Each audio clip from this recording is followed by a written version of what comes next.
If you claim Social Security at 62, you will receive roughly 30% less every single month, not just for a few years, but for the rest of your life. And most people making that decision don't fully understand what permanent means until it's too late to change it.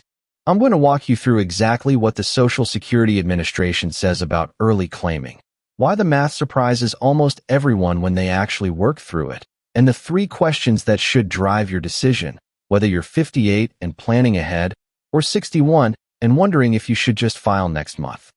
Here's the core situation. You're somewhere between 60 and 65. You've been watching your My Social Security estimate online, and that monthly number looks pretty good. Maybe you're tired. Maybe your job is gone. Maybe your health isn't what it was. Or maybe everyone around you is telling you to take the money now before they cut it. So you're wondering, should I file at 62, wait until full retirement age, or hold out even longer? That decision is permanent.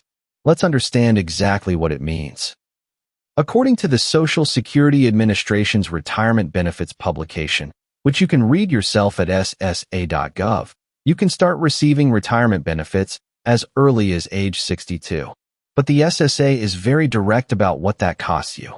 Quote, "You are entitled to full benefits only when you reach your full retirement age." What is full retirement age? If you were born in 1960 or later, your full retirement age is 67. That's 5 full years after the earliest claiming age. If you were born between 1943 and 1954, your full retirement age was 66. There's a sliding scale in between, 66 and 2 months for 1955, stepping up to 66 and 10 months for 1959. The SSA's website has the full chart if your birth year falls in that range. Now here is the number that changes everything. The SSA's own published chart, built around a hypothetical $1,000 monthly benefit at full retirement age, shows that if you were born in 1960 or later and you claim at 62, your monthly benefit drops to $700. That is a 30% permanent reduction, not a temporary penalty, not something that resets when you reach 67. Every month, every year, for the rest of your life. If you were born between 1943 and 1954, and this matters for anyone whose spouse falls in that cohort, the reduction at 62 is 25%, bringing that same $1,000 example down to $750. Still permanent, still significant. And there is a second number most people miss entirely. What happens to a spouse's benefit?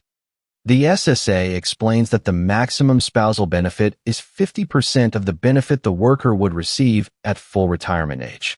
If a spouse claims that benefit early, at 62, it gets reduced further on top of that already halved amount. For those born in 1960 or later, the SSA's chart shows that $500 spousal benefit dropping to $325. That is a 35% reduction. 2 early claiming decisions in one household can mean 2 permanent cuts compounding against each other for decades. So why do so many people still file at 62? Because the conventional reasoning sounds logical on the surface. Take the money now, you might die before you break even. More checks at a smaller amount still beats fewer checks at a larger one. And there is truth in that logic, for some people, in some situations. But the mistake is treating it as a general rule when it is actually a calculation that depends on 3 things almost nobody works through. The first thing people get wrong. They compare what they'll collect early against what they'd collect later, but they don't think about what the SSA itself points to. That delaying past full retirement age earns you delayed retirement credits, which increase your monthly benefit further. On the other end, claiming early doesn't just reduce your starting payment. It reduces the base that every future cost of living adjustment is calculated on. A 30% cut at 62 is also a 30% cut on every COLA increase you receive for the rest of your life. The second thing people miss, how you feel at 62 is not the same as how long you'll live. Someone who is burned out and exhausted at 62 may still live well into their mid-80s. The break-even question is really about total lifetime income, not what the number looks like right now. The third, survivor benefits. If you are married, The monthly amount you lock in may eventually become the income your surviving spouse lives on. A lower claiming amount doesn't just affect you. It affects whoever is left behind. The SSA covers survivor benefit rules in detail at ssa.gov. I'd encourage any married person to read that page before filing. Let me give you a framework for thinking about this in your own situation. There are circumstances where claiming at 62 makes genuine sense. You have a serious health condition that meaningfully shortens your life expectancy, and your doctor has been direct with you about that. You have no other income source, and claiming is the only way to avoid burning through savings too fast. Or your spouse has a significantly higher earning record and will be claiming at or near 70, making your own benefit secondary. There are circumstances where waiting almost always wins. You're in good health and your family tends to live into their 80s. You're the higher earner in your household, which means your benefit will likely become the survivor benefit, or you have enough savings or pension income to bridge a few years without Social Security. And if you don't clearly fit either group, if you're genuinely uncertain, that uncertainty itself is usually a reason to wait. Waiting is reversible in the near term. Filing early is not. Let me walk you through a concrete example. Maria is 62. She spent most of her career earning around $60,000 a year. According to her My Social Security account, her full retirement age benefit, the amount she'd receive starting at 67, is $2,100 per month. If she files today, the SSA applies that 30% permanent reduction. Her monthly benefit drops to $1,470. That is $630 less every single month. In the early years, Maria collects more total dollars than she would have by waiting. She's receiving payments 5 years before she otherwise would have. But over time, the math shifts. The higher monthly amount from waiting eventually overtakes the earlier payments.